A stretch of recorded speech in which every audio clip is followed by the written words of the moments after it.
Do you know what happened to France after the Paris Commune came to an end? When the communards were all treated with utmost cruelty and a new republican government was incepted under the leadership of Adolphe Thiers and some other big business individuals. It emerged from the collapse of the Second Empire, ruled by Napoleon III, through the defeat of France in the Battle of Sedan, fought in 1850 with the Germans, more specifically the Prussians. Now, we have to keep in mind that this period is divided into two broad phases. The first phase is from 1870 to 1914, and the second phase is from 1918 to 1940. In the first phase, the agrarian base is important. The Republic developed this base by gaining the support and aligning with the peasantry. There was a reason for this. During the earlier phases of the Republican government in the First Republic and the Second Republic, either the peasants were weak, as in the case of the Jacobin Republic under Maximilien Robespierre, which happened immediately after the First French Revolution, or the peasants were alienated from the Republic. This was during the Second Republic. Because we know that Napoleon was supported by the peasants. The peasants were conservative royalists. They knew the rule of the king was better than the rule of the capitalistic bourgeoisie. Since the bourgeoisie introduced free trade policy in land, which threatened most peasants with the loss of land and livelihood, they turned to Bonaparte. And Bonaparte gained their support, winning in the presidential election. So the Third Republic realized they needed the peasant support if they wanted to survive, and for this purpose they enlisted the support of the church. The peasants were neither socialists nor liberal republicans. Most of them followed the authority of the church, and Catholicism played a major role in the life of the peasants, covering their entire lifespan. Just imagine, a child is born in modern France, the France of this revolutionary period. A child would be baptized, then the child would be taken to the church every single Sunday. There is a mass that we know, Sunday Mass. There are various rituals associated with festivities taking place in the church. So church was the center of a lot of activities covering the entire lifespan of the individual from the cradle to the grave. Marriage, divorce, everything took place in the church. It was the church that was active in performing the Catholic Christian rituals associated with last rites, burial, marriage, baptism, and everything. So peasants would side with the conservative forces represented by the king and the Catholic Church during the revolutionary era, or at least stay away from revolutionary activism. The original Napoleon, or Napoleon I, had enjoyed peasant support by fixing grain prices during the war and to ensure a level of agrarian income and steady supply of food for his grand army, which was fighting the imperial wars. After 1871, so after the Paris Commune, with the fall of Napoleon the nephew, the Third Republic was established. On one hand, the peasantry continued to enjoy state protection since the Republican bourgeoisie was no longer willing to, repeat their former mistake of alienating the peasants. On the other hand, the conservative values supporting the dictatorial rule of Napoleonic variety continued to linger among the peasants. So, there are three things that we have to keep in mind. The state was adopting a dual policy now under the Third Republic. One was compulsory military service, which was introduced to create a peasant basis of the army rather than depending on the workers in cities. Then the state knew workers can't be trusted. Why? Because the workers were the ones who started the Paris Commune. So they turned to the poor peasants in the village. The time-honored technique of the French bourgeoisie to divide the workers from the peasants could be detected in this measure. Free primary education was introduced to inculcate republican nationalist values among the peasants, and offer instructions through standardization of language. This meant the disappearance of local dialects. So yes, primary education was spreading, but this also meant the local cultures were compromised and a standardized, unified language was now promoted in various parts of France. France is a huge country. The Romantic folklorist movement was emerging in Paris during this time in the late 19th century to collect and conserve the vanishing local cultures. And third, the government also set up a state-sponsored rural trade union to safeguard the interests of middle peasants, and a rural credit bank was established to help the upper peasantry to invest capital and modernize agriculture. A three-tier agricultural subsidy system was instituted. This is a fourth point, but also an important one. A three-tier agricultural subsidy system. So you can see why the peasants were siding with the Republic now. The Republic realized they needed the peasant support, therefore the four broad policies. Now, despite a generous subsidy, in the 1880s, there was a crisis in agriculture. So harvests failed. We know that we are talking about France and these European countries, these have a very unpredictable weather. These are not kind to agriculturalists because there is snow and blister, and unlike India, unlike India, they have just one harvest season. So if one season has a bad harvest, it means two next seasons with a crop crisis. So this crisis of agriculture, which once again was bolstered in 1880s, if you study the Malthusian model, which deals with population, he would talk about how in Europe there is a cyclical pattern of good climate and good harvests and bad climate and bad harvests. So this is something that is there, and it still continues even today with all these advancements in agriculture.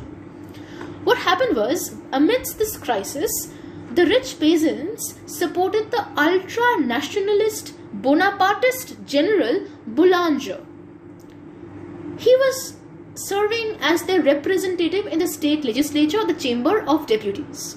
A relationship existed between popular Boulangism, which referred to the phenomena of peasants supporting Boulanger, and high rate of unemployment. Boulanger was supported, but at the same time he couldn't stop the rising spate of unemployment. In the backdrop of labor protests and socialist unionization, a segment of the big bourgeoisie felt threatened. They too backed General Boulanger's campaign through press and helped expand his support among segments of middle-class voters plagued by material insecurities. Remember, Boulanger was a royalist. He was supporting monarchy. But right now, after the Paris Commune, we had a republic, the Third Republic in place. So, republic meant who were in power? The bourgeoisie were in power. The pro-monarchical people like Boulanger were not in power. So, because the state was not being able to generate employment or help the peasants in the time of crisis, Boulanger was supported both by the peasants and also by a segment of middle-class voters who were plagued by material insecurities. Many in the 20th century saw Boulangism as a prelude to French fascism, which would of course crystallize later in 1940s under the Vichy regime. The liberal bourgeoisie of France gained ground with the failure of Boulangism. He failed. The general's ambition were foiled by the Republican bourgeoisie. They were in power. They didn't want to, enable this man to assume all sorts of power. He was shown as an ultra-nationalist conservative figure who was also anti-Semitic in his political orientation. So French conservatives, when they collaborate with Nazi Germany during the establishment of Vichy regime, then only Boulangism would gain increasing ground in France, not before that.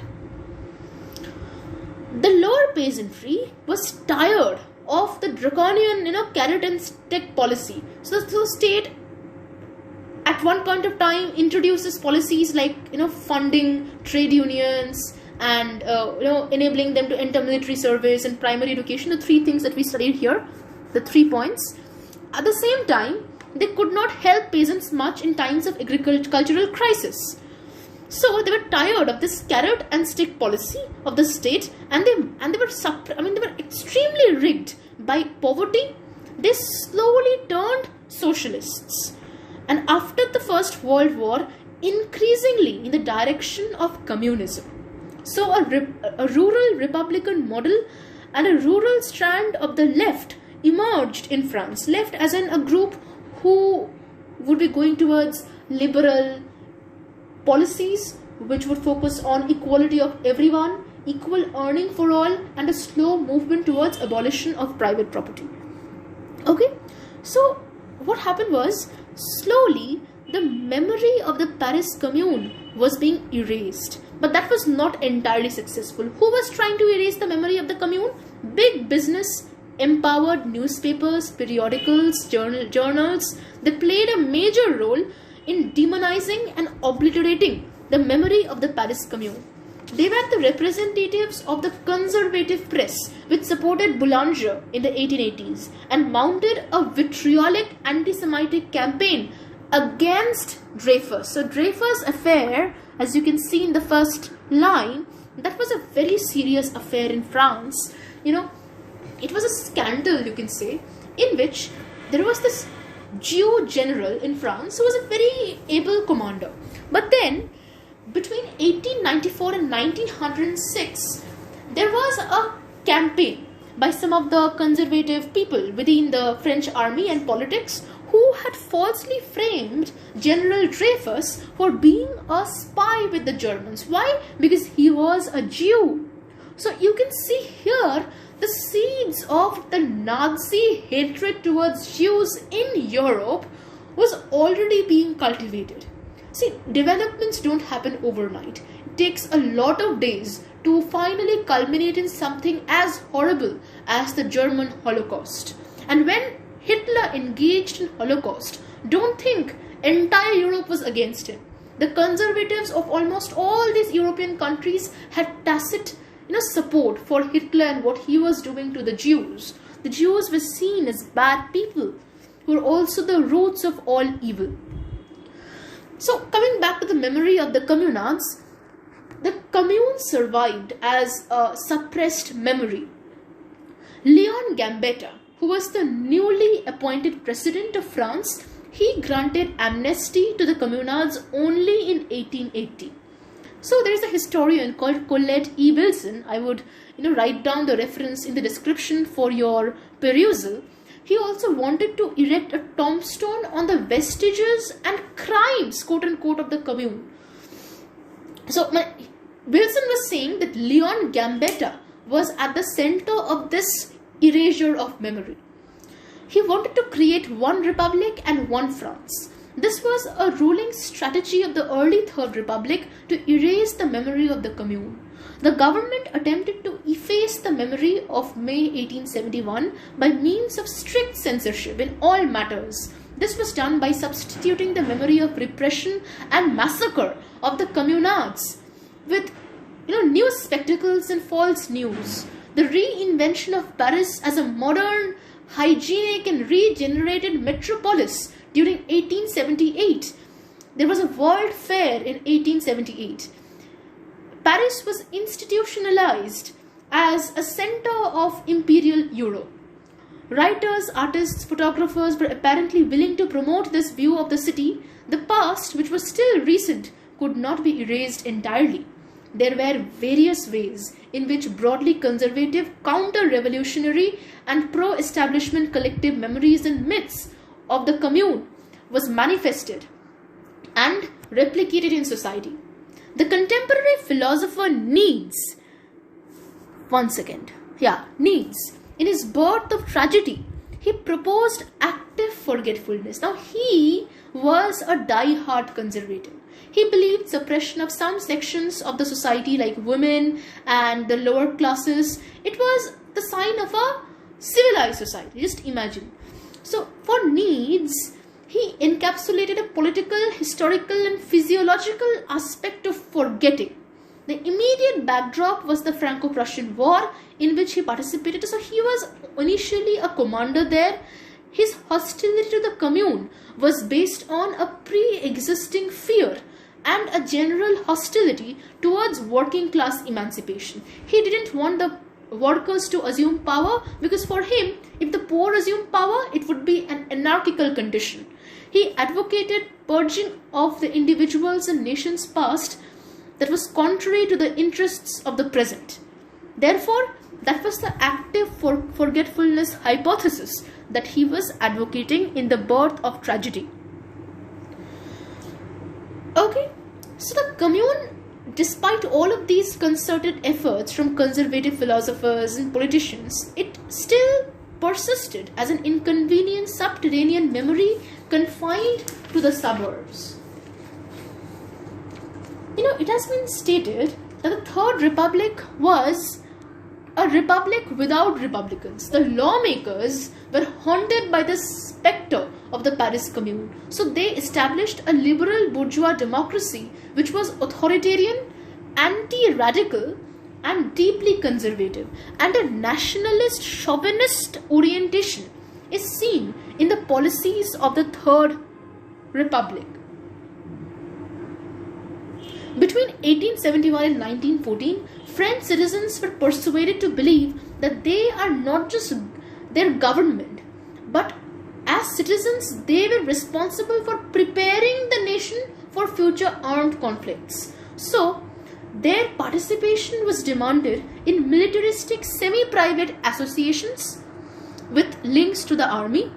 Apart from sports like football, horse riding, fencing, shooting, gymnasiums were opened for creating a militaristic elitist mood which dominated pro-state and authoritarian conclaves. This distinct military orientation paved the way for France's entry into the First World War. The French state had been defeated by and relied on the Prussian forces for the restoration of the bourgeois statist order. The result was the Third Republic. So, an idea and the practice of war was advocated by this republic. The French left had an anti-war, anti-colonial orientation in the pre-colonial days. The pressure and incorporation of the North Africans that we see in the revolutionary crowd in the Paris Commune demonstrated the anti-colonial, anti-racial character of the Commune. We said in the Paris Commune video that it was largely a mass democracy, a proto-democracy that was being advocated by the Paris Commune, and the incorporation of the Africans was one of the main features that further strengthens our argument for the Commune being a democratic movement. So, we come to the military mobilization that went against the social interests of the workers. We saw how an enormous amount of soldiers from the state on behalf of the Versailles government were deployed against the French workers. Yet, as they were incorporated into the Republican order, the dominant strain of French socialists began to tow an openly social imperialist war and started supporting the French state and big capitals' imperialists' aim. They condemned the colonization of North Africa, particularly Tunisia and Morocco, by the Third Republic. They were led by Jean Jaurès, this man, Jean-Jaurès. It's pronounced Jean Jaurès, the most respected and top leader of the socialists. He was conveniently assassinated for his anti-war position in 1914. After this, the top leadership position of French Socialist Party was taken over by the dominant social imperialist faction. From the 1870s, the Republic gradually gained public legitimacy. The government intervened in a way which fortified free market capitalism and benefited the big bourgeoisie, which rallied behind the liberal bourgeois framework of state and public order. Construction of railways and other infrastructural projects promoted capital, and little was done to improve the conditions of the workers. But the miners' union and other trade unions came up, Working class leaders were elected to the Chamber of Deputies from working class constituencies of French cities like Paris and Marseille. They voiced working class concerns, criticizing government policies. Therefore, we can understand that there was a slow relaxation of the draconian governmental phase from the Third Republic, when we can see some working class leaders come up representing the interests of the workers. Despite these configurations, we had a class-bound, patriarchal, gendered order in place. The state remained authoritarian in the colonies. Like in Vietnam, for example, in Vietnam we had this poll tax come up. The poll tax was an extremely oppressive imposition on the colonized Vietnamese. It was called Indochina in France back then. It was on essential commodities like salt. In India, we had Gandhiji going on a Dandi march to break the oppressive salt tax of the British. A similar salt tax was imposed on the Vietnamese by the French, and this was the poll tax we are talking about. Introduction of railways, which connected the northern capital of Hanoi with the southern capital of Saigon, meant extraction of Vietnamese raw material could be easier.